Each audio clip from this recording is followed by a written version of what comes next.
الحمد لله رب العالمين والعاقبة للمتقين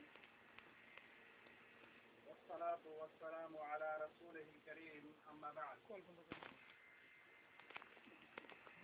قال تعالى أحسب الناس أن يتركوا أن يقولوا آمنا وهم لا يفتنون উপস্থিত দিনী বন্ধুগণ, আল্লাহ রাব্বুল আলামিনের যাবতীয় প্রশংসা এবং প্রিয় নবী মুহাম্মদ মুস্তাফা সাল্লাল্লাহু আলাইহি ওয়াসাল্লামের প্রতি অনেক অনেক দরুদ ও সালাম বর্ষিত হোক। আল্লাহুম্মা সাল্লি আলাইহি আল্লাহুম্মা বারিক আলাইহি। আজকে আমরা একটি বিশেষ বিষয়ে আলোচনা করতে যাচ্ছি। বিষয়টির সম্পর্ক ফিতনার সাথে আছে। এটা সত্য যে বর্তমান যুগে ইসলামের প্রচার ও প্রসার যত দ্রুত ও ব্যাপক হচ্ছে, সেটা অতীতে এরকম দ্রুত ও ব্যাপক হতো না।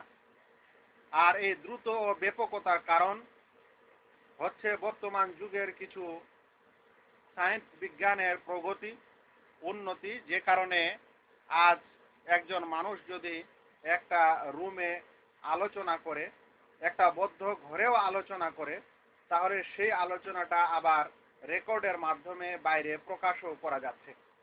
তাহলে শুধু রুমের মানুষেরাই শুনছে না, বরং বাইরের সকল মানুষ সেটা শোনার ক্ষমতা রাখছে যদি এরকম করা যায়। আজ একজন শেখ, একজন আলেম, সে তার দার্স ও ক্লাসে যেটা বাচ্চাদেরকে পড়াচ্ছে, যদি সে চায় যে তার এই দার্সটা, তার এই ক্লাসটা সে নিজের এই মাদ্রাসার বাইরে দেশের ও গ্রামের যে কোনো জায়গায় প্রচার করবে বা সেখানেও এটা দেখাবে, তাহলে দেখাতে সহজ হয়েছে। অনুরূপ যে সকল আরবি বই পুস্তক ইসলামের মৌলিক বিধান, সে সকল আরবি বই পুস্তকের আজ বাংলা অনুবাদ হয়েছে, নিজ নিজ ভাষায় অনুবাদ হয়েছে। অনুবাদ হওয়ার কারণে আজ একজন সাধারণ শিক্ষিত মানুষও সেই অনুবাদটা পড়ে দিনের এই বিধান সহজেই বুঝতে পারছে ও শিখতে পারছে, যেটা প্রমাণ করে যে ইসলামের প্রচার ও প্রসার বিগত দিনের চাইতে খুব ভালো ও ব্যাপক হচ্ছে। এর ফলে এমন কিছু ইসলামিক দিনী বন্ধু আছেন, ভাই আছেন, যারা এই সকল অনুবাদ বা অনুদিত বই পুস্তক পড়ার পর যখন কোরআনের কোনো একটি আয়াতের ফজিলত ও মর্যাদা বুঝতে পারছেন, কিংবা কোনো একটি হাদিসের ফজিলত ও মর্যাদা বুঝতে পারছেন, তখন সেই হাদিসটির প্রতি আমল করার চেষ্টা করছেন। এ সম্পর্কে সে নিজেই উদ্বুদ্ধ হচ্ছে, হওয়ার পর সেটা আমল করার চেষ্টা করছে।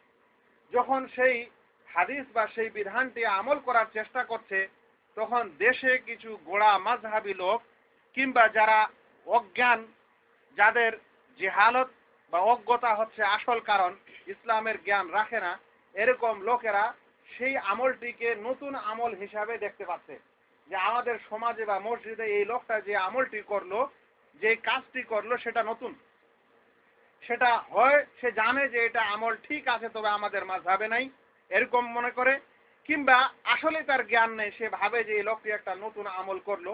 যখন এরকম কোনো নতুন আমল করছে, আসলে সেটা শরীয়তের একটি সুন্নত বা সুন্নতি বিধান, ইসলামের একটি বিধান, এরকম বিধানটি সে যে কোনো কারণে জানতে পেরেছে, যে কোনো মাধ্যমে জানতে পেরেছে, জানার পর যখন সে আমল শুরু করছে, তখন সমাজের কিছু মানুষ তাকে সেই আমলটিকে করার কারণে বলছে এ ফিতনা করছে। কি করছে? ফিতনা করছে। এটা বিশেষ করে আমাদের ওই সকল ভাই যারা এই দেশ থেকে নিজ দেশে যান, যাওয়ার পর কোনো মসজিদে এরকম কোনো সুন্নতের আমল করেন, তখন সেই দেশের আলেমেই হোক, মানে সেই মসজিদের আলেমেই হোক, ইমামই হোক, মুয়াজ্জিনই হোক বা সাধারণ মুসাল্লি হোক, তাকে বলছে এ ফিতনা করছে। ফিতনার এই শব্দটিরও একটা বড় ইতিহাস আছে ভাই। আসলে বাংলা ভাষায় এই ফিতনা শব্দটা অত ব্যবহার হয় না। বাংলা ভাষায় ফিতনা শব্দটি অত ব্যবহার হয় না। গোলমাল করছে, ঝগড়া করছে, বিবাদ করছে, বিভ্রান্ত করছে, এরকম ব্যবহার হয়। কিন্তু দ্বীনি বিষয়ের এই আমলটির ক্ষেত্রে ফিতনা শব্দটি ব্যবহার করা হচ্ছে কেন? এর পিছনে একটা রহস্য আছে। এই রহস্যটার কারণ হলো, এই গোড়া মাযহাবের বিরুদ্ধে যারা আমল করে, বিরুদ্ধে আমল করা নয়, গোড়া মাযহাবের উপর যারা আমল করে না, বরং সহিহ সুন্নতের উপর আমল করার চেষ্টা করে, এরকম গোড়া মাযহাবী লোকদেরকে এরকম করার কারণে তাদের সমস্যা হয়, তাদের মাযহাবের আমল টিকানোর সমস্যা হয়। যেই কারণে তারা নিজের মাযহাবকে টিকার কারণে বলেন বা নিজের এই গোড়া মুক্তির উপর প্রতিষ্ঠিত থাকার কারণে বলেন, তারা অন্যান্য জিনিসগুলোকে ফিতনা মনে করে। তাই এই শব্দটি সর্বপ্রথম দেওবন্দের মাদ্রাসা থেকে এবং সেখান থেকে এর উৎপন্ন হয়েছে। বিশেষ করে দ্বীনি মাসলাগুলি যখন হানাফি মাযহাবের বিরুদ্ধে কেউ আমল করে তখন এরকম এটাকে ফিতনা বলে আখ্যা দেওয়া, এটা দেওবন্দ থেকে বের হয়েছে। তারা আজ থেকে প্রায় 10 বছর আগে ফিতনায়ে আহলে হাদিস নামে লিফলেট এবং বই লিখে গোটা ভারতবর্ষে প্রচার করেছে। আর সেই সময় তারা জায়েজ সুন্নতের উপর আমল করে আর ওই মাযহাবের উপর আমল করে না, মাযহাবের মতো আমল করে না, তাদেরকে বলেছে এরা ফিতনাবাজ, এরা ফিতনা করছে। আর অন্য একটা শব্দ বলে যে এরা গুমরাহ করছে।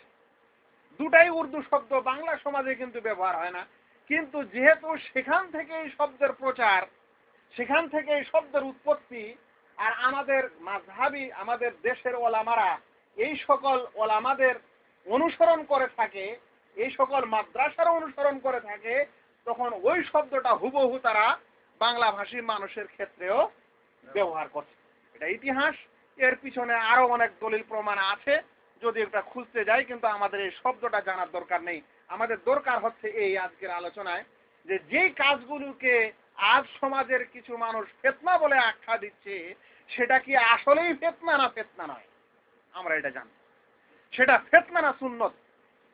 যদি আসলে সেটা সুন্নত হয় তাহলে ফিতনা বলে আখ্যা দেওয়া বড় পাপ, আর ফিতনা বলে আখ্যা দেওয়া বড় বড় একটা আরো ফিতনা। যারা সুন্নতের উপর আমল করার কারণে ফিতনা বলা হচ্ছে, আর যারা সুন্নতকে ঢেকে রাখছে, এটা কি ফিতনা হবে না?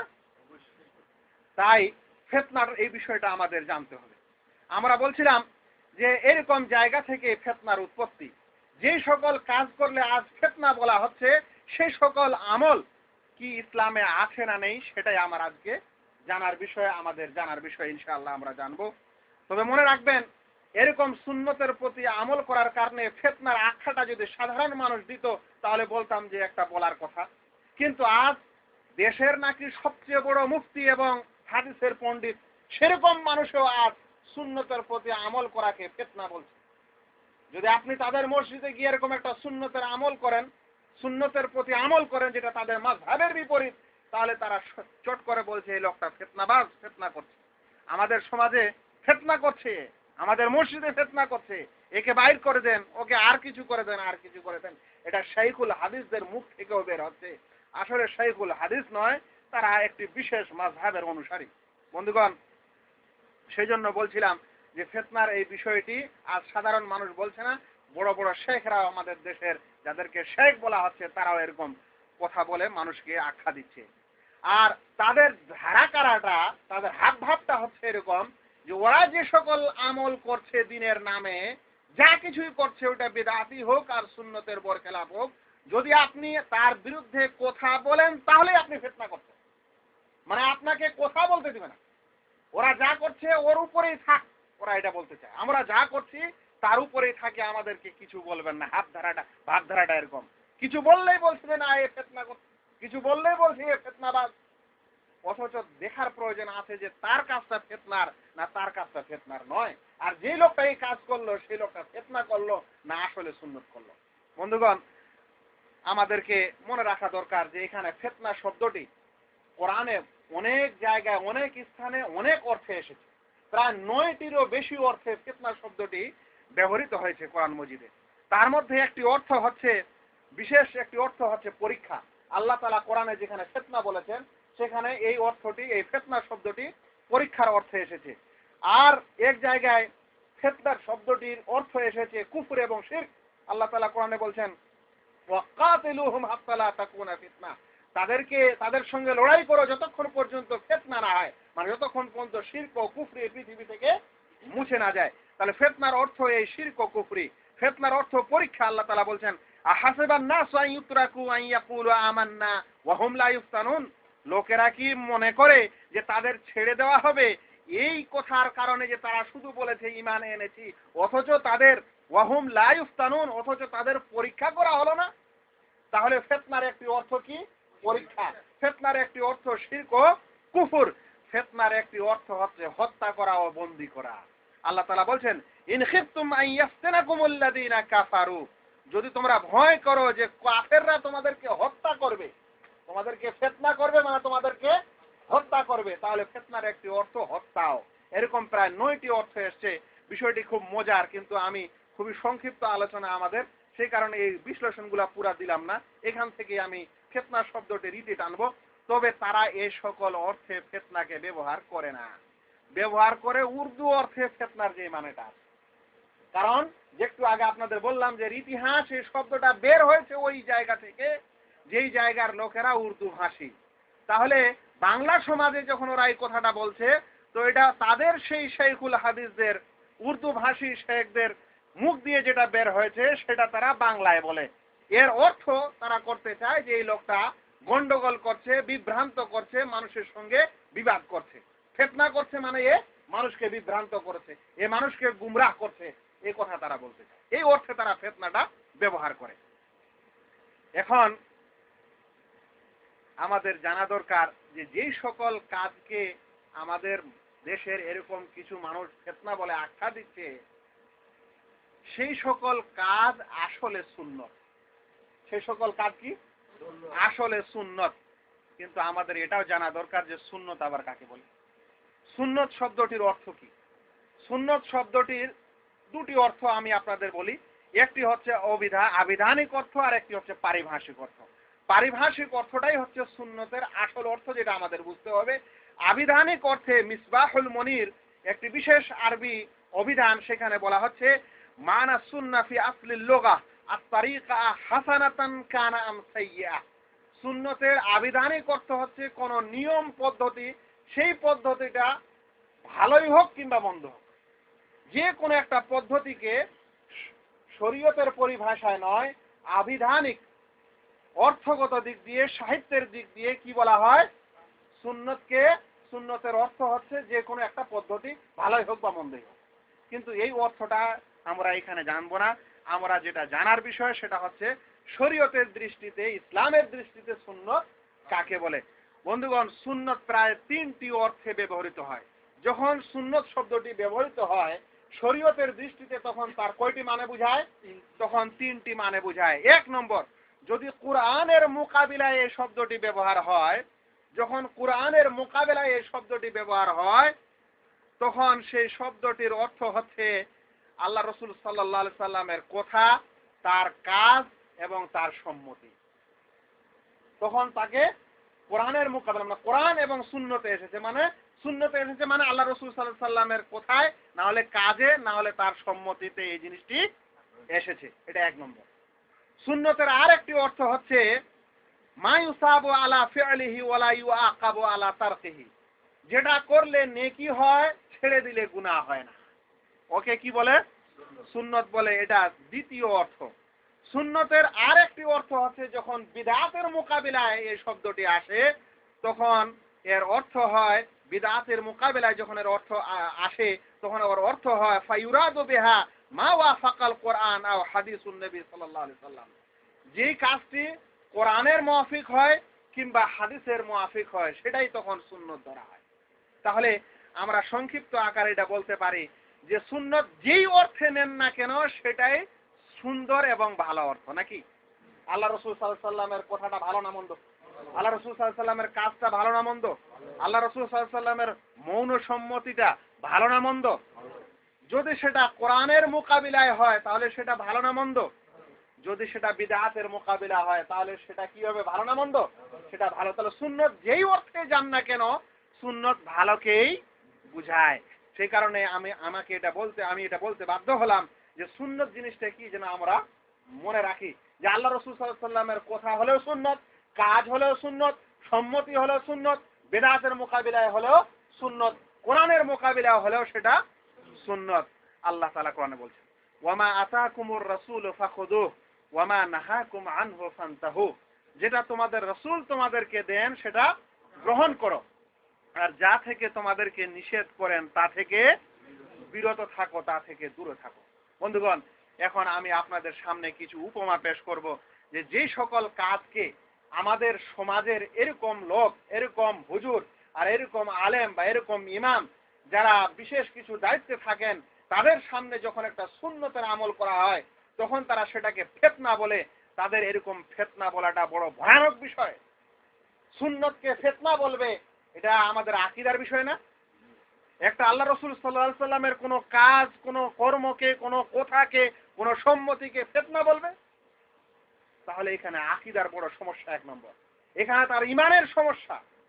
এবং এখানে জানা দরকার ওই ভাইকে যে সুন্নতের প্রতি আমল করছে তাকে শক্ত হওয়া দরকার, তাকে মজবুত হওয়া দরকার, তাকে বুঝার দরকার যে এরকম ফিতনার নামে কোনো একটা শব্দ পাঠ থেকে চলে আসে, সে যেন সেই সুন্নতটা না ছাড়ে, আর সে সেই সুন্নতটা যেন ভালো করে ধরে রাখে। কারণ যখন মানুষকে সুন্নতের প্রতি আমল করতে কষ্ট হয় তখন তার নেকিও বেশি হয়। আমি আপনাদেরকে এরকম কিছু আমল, কিছু সুন্নতি কাজ আজকে দেখাবো কয়েক মিনিটে ইনশাআল্লাহ, যেখানে একজন মানুষ সুন্নত করে কিন্তু দুর্ভাগ্যবশত দেশের কিছু অজ্ঞ আলেম বলেন কিংবা গোঁড়া মাযহাবী আলেম বলেন, তারা সেগুলোকে ফিতনা বলে আখ্যা দিচ্ছে। এক নম্বর, একটি সুন্নত আমল, অনেকগুলা এরকম তারা সুন্নতকে ঢেকে রেখেছে। আমি একটু আগে বললাম যে সুন্নতকে আমল করা ভালো, কিন্তু সুন্নতকে ঢেকে রাখাই হচ্ছে আসল ফিতনা। এরকম সুন্নতকে ঢেকে রেখেছে তারা নিজের স্বার্থের কারণে বলেন বা নিজের মাযহাবের কারণে। অনেক ক্ষেত্রে, আমি এতগুলা ক্ষেত্রের বর্ণনা এখন আর দিতে পারবো না, তবে দেওয়া যেতে পারে। আকীদার ক্ষেত্রে কত ধরনের সুন্নত আছে এবং তারা মানে না বা সেগুলোর অপব্যাখ্যা দেয়, একটা আলাদা বর্ণনা হতে পারে।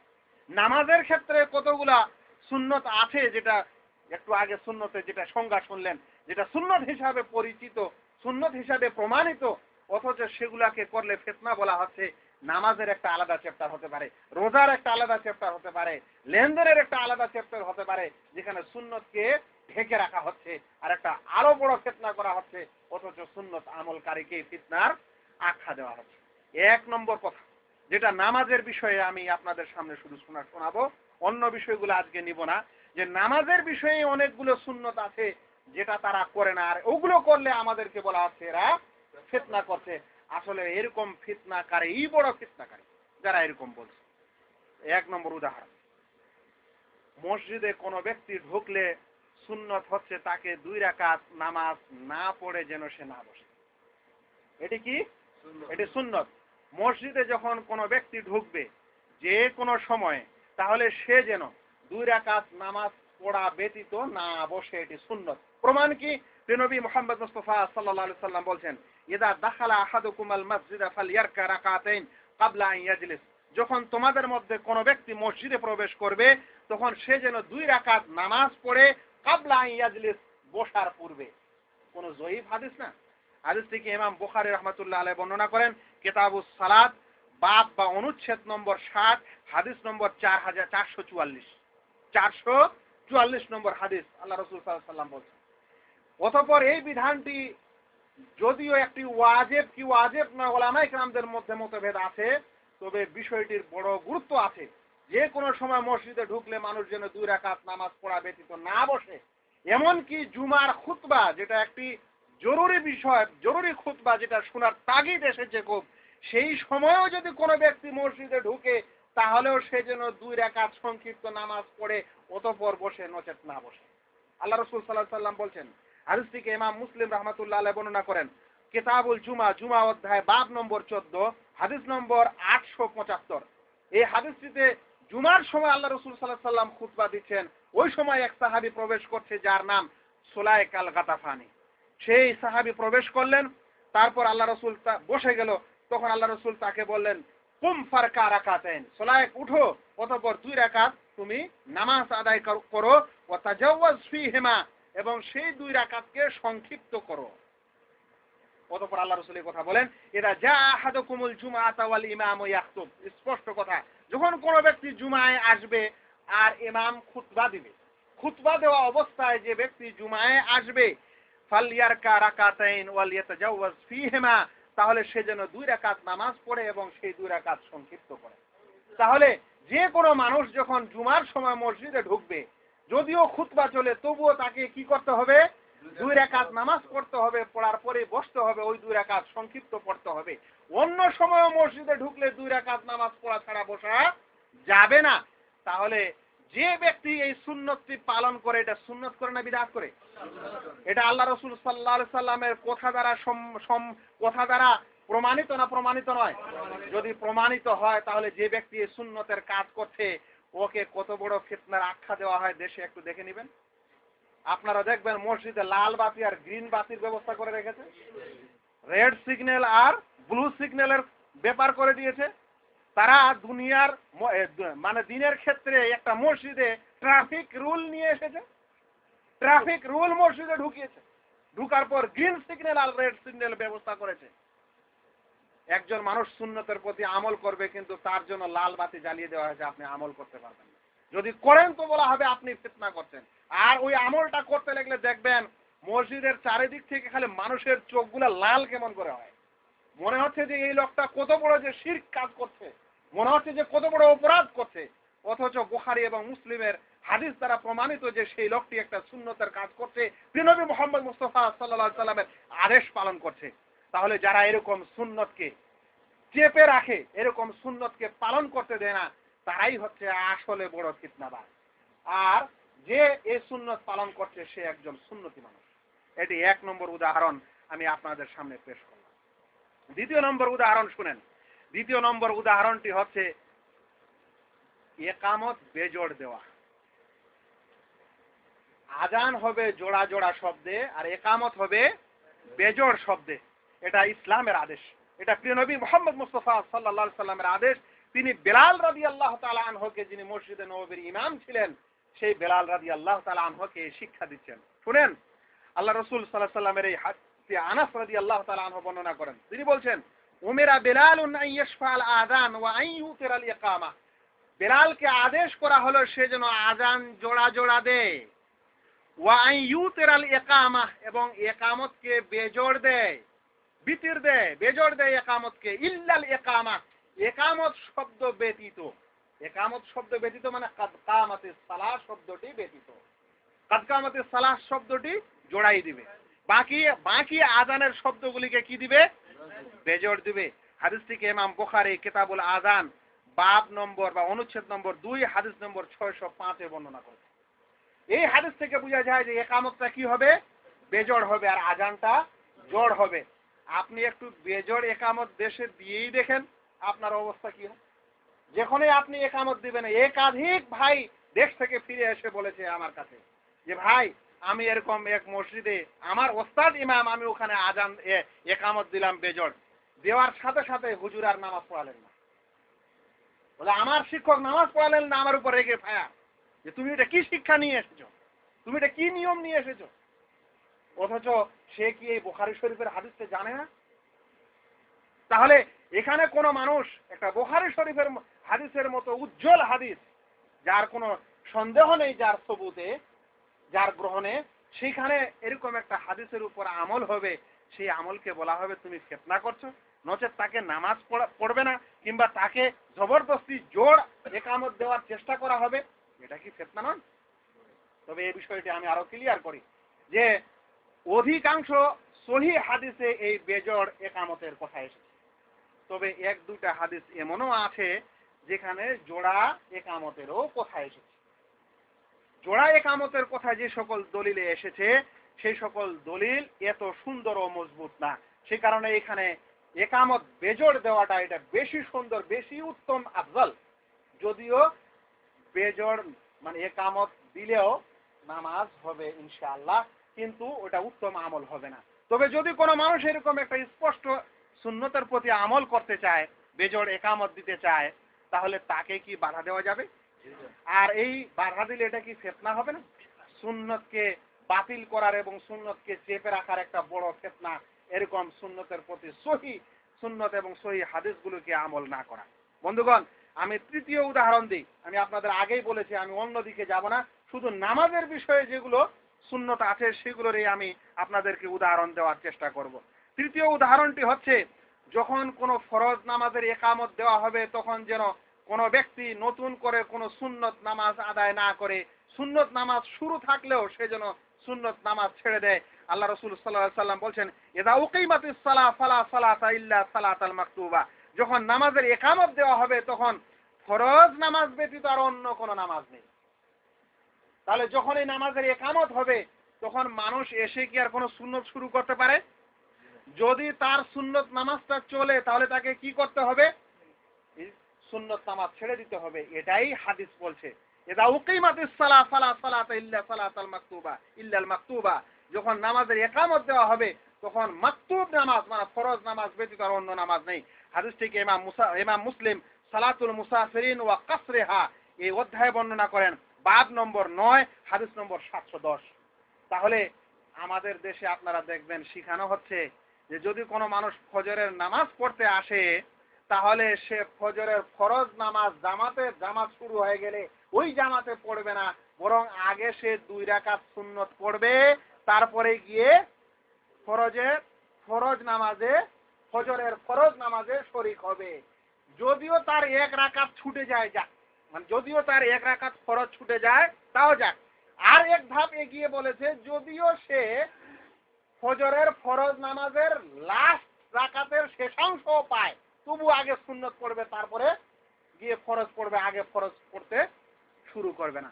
অথচ হাদিসে বলা হচ্ছে যে তোমরা ফরজ নামাজের একামত দিলে তোমরা আর নামাজ শুরু করো না, তোমরা কি করো? ফরজ নামাজ আদায় করো। এখানে হানাফি মাযহাবের গোড়া আলেমদের বা গোড়া লোকদের একটি কথা আমি আপনাদের আরো বলতেছি যে আপনারাই বলেছেন যে ইমামের পিছনে সূরা ফাতিহাও পড়া যাবে না, কারণ যখন ইমাম কেরাত করে তখন শুনতে হবে। কোরআনে বলা হয়েছে যে যখন কেরাত করা হয় তখন মনোযোগ দিয়ে শুনো, ফাসতামাউ ওয়াইদা কোরিয়াল কোরআনু ফাসতামিউ লাহু ওয়া আনসিতু। যখন কোরআন পড়া হবে তখন চুপ থাকো, ভালো করে শোনো। এই দলিলের ভিত্তিতে আপনারাই বলেছেন যে ইমামের পিছনে কি করা যাবে না? সূরা ফাতিহাও পড়া যাবে না। তাহলে ফজরের নামাজের সময় যখন কেরাত জোরে চলে তখন আবার মানুষকে আপনারা সুন্নত পড়তে বলছেন, এখানে এই বিধানটা মানছেন না কেন? এখানে কেন বলছেন না যে কেরাত চলছে তোমাদেরকে আর কিছু করা যাবে না, চুপচাপ শোনো? এখানে তো আবার সুন্নত পড়তে বলছেন, নামাজও পড়তে বলছেন, আবার কেরাতও করতে বলছেন। তাহলে বিষয়গুলি চিন্তা করার প্রয়োজন আছে যে যেই নিয়ম এবং যেই ধারাকারায় যে গোড়া মাযহাবী নিয়মে চলা হচ্ছে সেটা কতখানি ঠিক আর কতখানি বেঠিক। তাই কোনো ব্যক্তি যখনই ফরজ নামাজের একামত দিবে তখনই আমাদেরকে সেই সুন্নত নামাজ ছেড়ে দিতে হবে। হ্যাঁ, যদি সুন্নত নামাজটার শেষ পর্যায়ে আপনি ছিলেন, তাশাহুদে ছিলেন, তাহলে আপনি তাশাহুদটা পুরো করে নেন, আর সেই নামাজটি বাতিল করার আপনার প্রয়োজন নেই, তবে মুখতাসার করেন, সংক্ষিপ্ত করেন। এটি তৃতীয় উদাহরণ ছিল, যে তৃতীয় উদাহরণে প্রমাণিত হলো যে সুন্নত করা হচ্ছে অথচ তাকে ফিতনা বলা হচ্ছে বা নিষেধ করা হচ্ছে। আর একটি বড় বিষয় যেটাই ফিতনা বলার সবচেয়ে বড় কারণ, সেটা হচ্ছে ইমামের পিছনে সূরা ফাতিহা পাঠ করা। ইমামের পিছনে সূরা ফাতিহা পাঠ করা মনে হচ্ছে বড় অপরাধ। এর চাইতে বড় অপরাধ যেন আর কোনো নামাজি করছে না। মসজিদগুলোতে আজ পোস্টারও টাঙিয়ে দেওয়া হয়েছে, আজ অনেক মসজিদে যে আমাদের এই মসজিদে ইমামের পিছনে সূরা ফাতিহা পড়ে না, তাই কেউ যেন সূরা ফাতিহা না পড়ে আর জোরে যেন আমিন না বলে। সূরা ফাতিহা ইমামের পিছনে পড়া যাবে কি যাবে না একটি বড় মাসালা, এবং এই মাসালায় 3টি মত এসেছে উলামায়ে কেরাম থেকে। একটা হচ্ছে সর্বাবস্থায় পড়তে হবে, আর একটা হচ্ছে যে না পড়তে হবে না, যেটা হানাফি মাযহাবের মত, আর একটা হচ্ছে না জেহরি নামাজে পড়তে হবে না, তবে সিররি নামাজে পড়তে হবে। এর সমাধান কি আমি বলতে চাচ্ছি না এই সময়। আমি যেটা বলতে চাচ্ছি সেটা হলো এই যে সুন্নত দ্বারা এটা প্রমাণিত যে ইমামের পিছনেও আপনি কি করতে পারেন? সূরা ফাতিহা পড়তে পারেন। আল্লাহ রাসূল সাল্লাল্লাহু আলাইহি সাল্লাম বলেন, লা সালাতা লিমান লাম ইয়াকরা বিফাতিহাতিল কিতাব। কারো নামাজ হয় না যতক্ষণে সূরা ফাতিহা না পড়ে। কারো নামাজ, কোনো নামাজ হয় না, সেটা যেরকম নামাজে হোক, নফল হোক, মুস্তাহাব হোক, সুন্নত হোক, ফরজ হোক, নামাজে আপনাকে সূরা ফাতিহা লাগবে। হাদিস থেকে ইমাম বুখারী কিতাবুল আযান হাদিস নম্বর 756 বর্ণনা করেছেন। ইমাম বুখারী রাহমাতুল্লাহ আলাইহি তিনি বাব বর্ণনা করেছেন, মানে অনুচ্ছেদ নির্ণয় করেছেন এই বলে যে বাব উজুবিল কিরাআতি লিল ইমাম ওয়াল মামুম। এই অনুচ্ছেদ হচ্ছে ইমাম এবং মামুম সকলের জন্য কিরাত পড়া, ফিস সালাওয়াতি কুল্লিহা, সকল নামাজে, ফিল হাদারে ওয়াস সাফারে, সেটা হাজার অবস্থায় হোক, মানে মুকিম হোক কিংবা মুসাফির হোক, ওয়া মা ইউজহারু ফিহা ওয়া মা ইউখাফা, সেই নামাজটা জোরে পড়া হোক বা আস্তে পড়া হোক। তাহলে ইমাম বুখারীর মতো ইমাম যদি এরকম অনুচ্ছেদ বর্ণনা করার পর আল্লাহ রাসূল সাল্লাল্লাহু আলাইহি সাল্লামের সহিহ হাদিস নিয়ে আসেন, যে হাদিসটিকে ইমাম মুসলিম নিয়ে আসেন অন্য একটি শব্দে, তিনি বলছেন মান সাল্লা সালাতান লাম ইয়াকরা ফিহা বিফাতিহাতিল কিতাব ফাহিয়া খিদাজ, যে ব্যক্তি নামাজ আদায় করলো অতঃপর সেখানে সূরা ফাতিহা পড়লো না, তাহলে তার নামাজ অসম্পূর্ণ। এই কথাটি তিনি 3 বার বলেন। ইমাম মুসলিম কিতাবুস সালাতে হাদিসটি নিয়ে আসেন, বাব নম্বর হচ্ছে 11। তাহলে এরকম একটি আমল করাকে ফিতনা বলা হবে কেন? কি কারণে ফিতনা বলা হবে? যেই আমল স্পষ্ট সুন্নত, স্পষ্ট হাদিস দ্বারা প্রমাণিত এবং হাদিসগুলি খুবই খুবই স্বচ্ছ সনদের দিক দিয়ে, মতনের দিক দিয়ে, সে সকল হাদিসের তোয়াক্কা না করে আমি মাযহাব মানি, সে কারণে আমি এই সুন্নত পরিত্যাগ করে দেব আর বলবো যে আমল করছে তুমি ফিতনা করছো। অথচ সুন্নতকে ঢাকা দেওয়া, ঢেকে দেওয়া আর মাযহাবের প্রচার বেশি করা, মাযহাবকে প্রাধান্য দেওয়া, এটাই বড় ফিতনা। আমাদের মনে রাখতে হবে ভাই যে সূরা ফাতিহা নামাজের একটি বড় অংশ। তারাও এটা জানে যে সিররি নামাজে সূরা ফাতিহা ছাড়া নামাজ হয় না, ওরাও বলেছে, কিন্তু জেহরি নামাজের বেলা পড়তে দিবে না, ইমামের পিছনে পড়তে দিবে না, কারণ তাদের মাযহাব এটা সিদ্ধান্ত দিয়েছে। অথচ হাদিসে এই কথাগুলি এসেছে। যাই হোক, আমি যেটা বলতে চাইলাম এই বিষয়ে সেটা হলো এই যে সূরা ফাতিহা ইমামের পিছনে পড়তে হবে, এই কথা হাদিস দ্বারা প্রমাণিত, এটা সুন্নত, এটা বিদআত নয়, এটা ফিতনাও নয়। আমি 5ম নম্বর আপনাদের সামনে পেশ করি। 5ম নম্বর উদাহরণটি পেশ করি, যেই উদাহরণটি নিয়ে আরো বেশি ফিতনা বাজে বা ফিতনা বাজ বলা হয়, সেটি হচ্ছে রুকু থেকে উঠার সময় রাফুল ইয়াদাইন করেন। রুকু থেকে উঠার সময় যদি আপনি রাফুল ইয়াদাইন করেন, 2 হাত করেন, তাহলে আপনি বড় ফিতনাওয়ালা হয়ে গেলেন। অথচ ওই লোকেরাই, ওই মাযহাবের লোকেরাই যখন নামাজ শুরু করে তখন এই আদেশ করেছে যে প্রথম যে তাকবীরটি দিতে হবে তাকবীরে তাহরিমা, সেই সময় হাত উঠাতে হবে। তাহলে ওই আমলটা ওরাও যদি স্বীকার করে, দ্বিতীয়বারে সেই আমলটি এত বিদআত হয়ে গেল, এত ফিতনা হয়ে গেল কেন? এমন যদি বিষয়টা হতো যে না এই আমলটার অস্তিত্বই নেই অথচ এরা করছে, তাহলে সেখানে ফিতনা বলতে একটা বিপদ ছিল বা একটা বুঝার বিষয় ছিল। ওরা স্বয়ং সেই আমলটাই করে প্রথম তাকবীরে, আর যখন রুকুর পরে উঠে তখন আবার করে না, তখন ফিতনা হয়ে যায়। যখন রুকুতে যায় তখন আবার করে না, তখন কেউ করলে ফিতনা হয়ে যায়। আপনাদেরকে এই কথা আমি স্পষ্ট বলি যে হানাফি মাযহাবে আলাদা করে কোনো হাদিস নেই প্রথম তাকবীরে তাহরিমার সময় রাফুল ইয়াদাইন করতে হবে, এর জন্য আলাদা কোনো এক্সট্রা হাদিস নেই। ওই হাদিসগুলোতেই যে হাদিস আল্লাহ রাসূল সাল্লাল্লাহু আলাইহি ওয়াসাল্লামের রাফুল ইয়াদাইনের 3 জায়গায় বা 4 জায়গায় বর্ণনা এসেছে, সেই হাদিসের প্রথম অংশটা মানে, বাকি 2 বা তৃতীয় অংশ, তৃতীয় বিধানটা মানে না। আমি হাদিসটি আপনাদের পড়ে শোনাই। হাদিসটিকে সালেম তার পিতা থেকে বর্ণনা করেন। তিনি বলেন, রাআইতু রাসূলুল্লাহ সাল্লাল্লাহু আলাইহি ওয়াসাল্লাম, আমি আল্লাহ রাসূল সাল্লাল্লাহু আলাইহি ওয়াসাল্লামকে দেখেছি, ইযা ইফতাতাহা সালাতা, তিনি যখন নামাজ শুরু করতেন, রাফা ইয়াদাইহি, তখন তিনি তার 2 হাতকে উঠাতেন, উত্তোলন করতেন, হাত্তা ইউহাদিয়া মানকিবাইহি, বরাবর হয়ে যেত তার 2 বাহুর, এই 2টি বাহুর বরাবর তার এই হাত দুটি উঠত। তারপর বলছেন ওয়া ক্বাবলা আন ইয়ারকা, এবং রুকু করার পূর্বে তিনি এরকম উঠাতেন। ওয়া ইযা রাফা মিনার রুকু, এবং যখন রুকু থেকে উঠতেন তখন এরকম উঠাতেন। ওয়ালা ইয়ারফাউহুমা বাইনা সাজদাতাইন, কিন্তু 2 সাজদার মাঝে এরকম উঠাতেন না। হাদিসটি বর্ণনা করেছেন ইমাম মুসলিম, অধ্যায় সালাত, বাব নম্বর, অনুচ্ছেদ নম্বর 9, হাদিস নম্বর 390। তাহলে বলেন তো আল্লাহ রাসূল সাল্লাল্লাহু আলাইহি সাল্লামের এই আমলটি প্রমাণিত ও স্বীকৃত না স্বীকৃত নয়? যদি প্রমাণিত ও স্বীকৃত হয় তাহলে সেই আমলটি করলে ফিতনা কেন হয়? কেন বলা হয় এই লোকটা ফিতনা করছে? এই কারণেই বলা হয় যে তাদের মাযহাবে প্রথম রাফুল ইয়াদাইনটা স্বীকার করেছে, বাকিগুলো স্বীকার করেনি।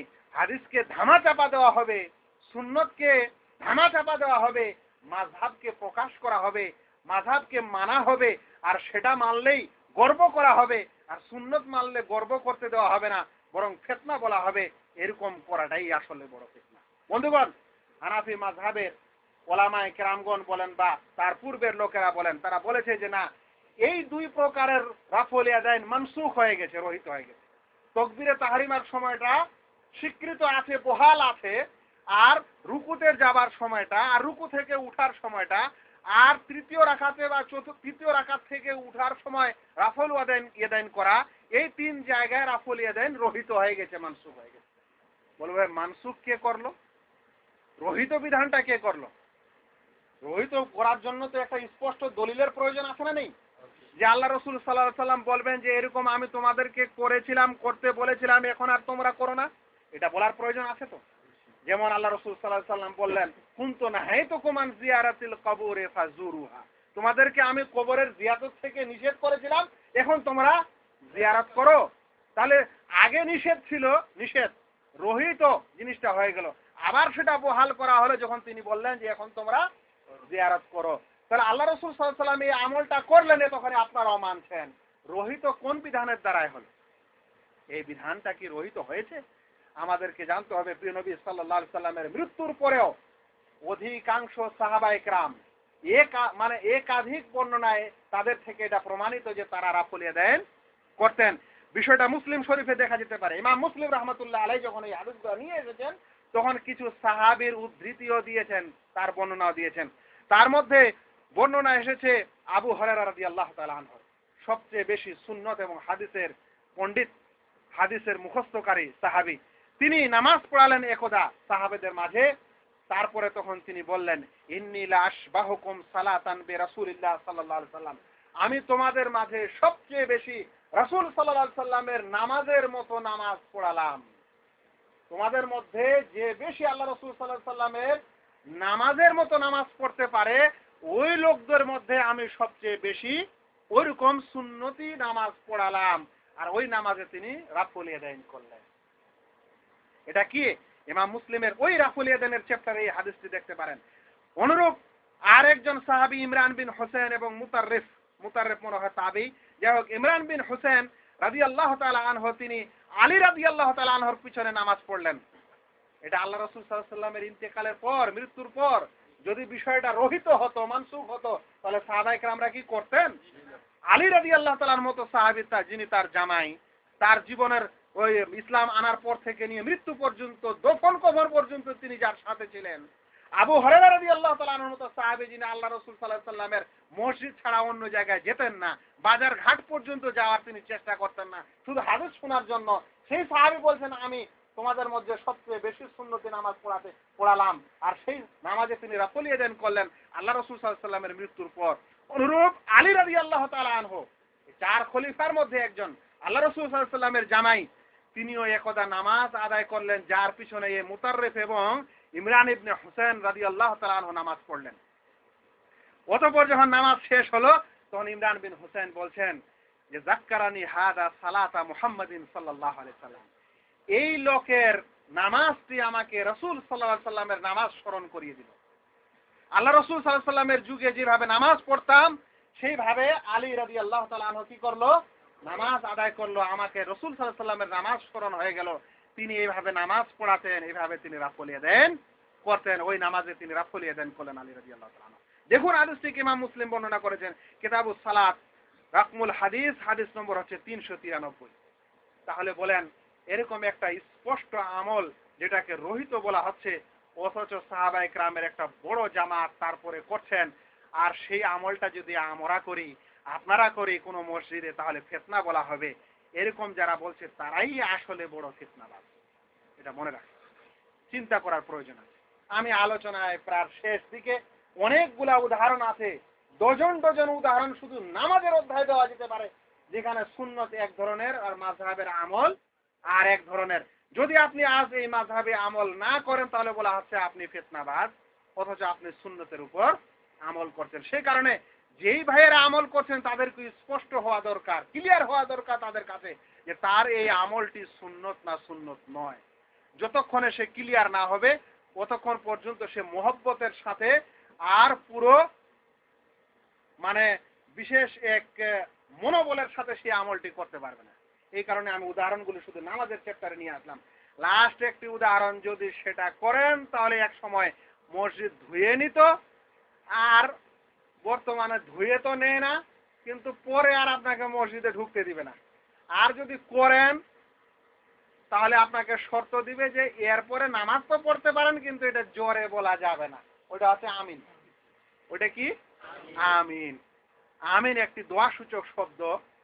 সৌদি আরবের সকল মসজিদে আপনারা শুনছেন, আর হারামাইন শরীফাইনেও শুনছেন। খোদা না খাস্তা যদি হারামাইন শরীফাইন কোনোদিন আমাদের এই সকল দেশের মাযহাবী মৌলবীদের কাছে চলে যায়, তাহলে যে সকল মানুষেরা আমিন বলবে ওই ইমামের পিছনে জোরে, এরা তাহলে নামাজ ছেড়ে সবকে তাড়িয়েই দিবে মনে হয়। আর যে সকল মানুষেরা জোরে বলছে, না হলে ওদের উপর নিষেধাজ্ঞা করে দিবে যে এটা আমাদের হারাম মসজিদ, এখানে জোরে আমিন বলা যায় না, এই ফতোয়া লাগাই দিবে। যদি এরকম অবস্থা থাকে এরা করবে, কিন্তু আল্লাহ তাআলা হেফাজত করেছেন, হারামাইনের অবস্থা এখনো এরকম আসেনি। জোরে আমিন সুন্দর করে বলেন, ইমামও বলবে, মুক্তাদিও বলবে। আর কেন বলবো না, যে আমলটি আল্লাহ রাসূল সাল্লাল্লাহু আলাইহি সাল্লামের এই আমলটি আবু হুরায়রা রাদিয়াল্লাহু তাআলা আনহু বর্ণনা করেন।